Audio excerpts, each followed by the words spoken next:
जिनका पूरा नाम महाराणा संग्राम सिंह था, का जन्म 12 अप्रैल 1482 को चित्तौड़, मेवाड़, वर्तमान राजस्थान में हुआ था। वे महाराणा रायमल के पुत्र थे।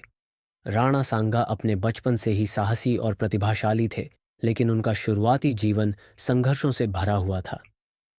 उन्हें भारतीय इतिहास में उनकी वीरता और अदम्य साहस के लिए याद किया जाता है। यह कहा जाता है कि उनके शरीर पर लगभग 80 युद्ध के घाव थे। इसके अलावा उनकी एक आंख, एक हाथ और एक पैर भी युद्धों में खो चुके थे। फिर भी उन्होंने कभी हार नहीं मानी और हमेशा युद्ध के मैदान में उतरते रहे।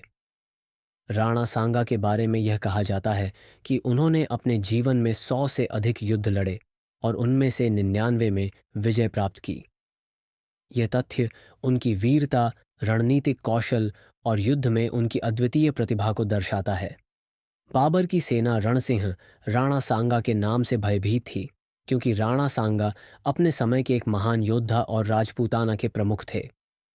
उनका साहस और युद्ध कौशल इतिहास में प्रसिद्ध था। बाबर को यह डर था कि राणा सांगा के पास एक मजबूत सेना है और उनका युद्ध का अनुभव भी गहरा है। 1527 में खानवा के युद्ध में बाबर और राणा सांगा के बीच भयंकर टक्कर हुई। इस युद्ध में बाबर को अपने सिपाहियों को उत्साहित करते हुए उनका मनोबल बढ़ाना पड़ा।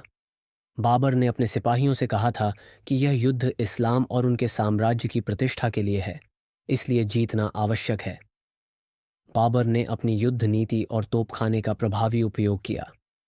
अंततः बाबर की सेना ने यह युद्ध जीत लिया, लेकिन राणा सांगा की वीरता और उनका प्रभाव बहुत बड़ा था।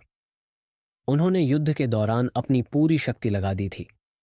यह युद्ध मुगल साम्राज्य की स्थापना के लिए एक महत्वपूर्ण मोड़ था, जिसमें बाबर ने अपने साम्राज्य की नींव को मजबूत किया, लेकिन राणा सांगा का प्रतिरोध आज भी याद किया जाता है।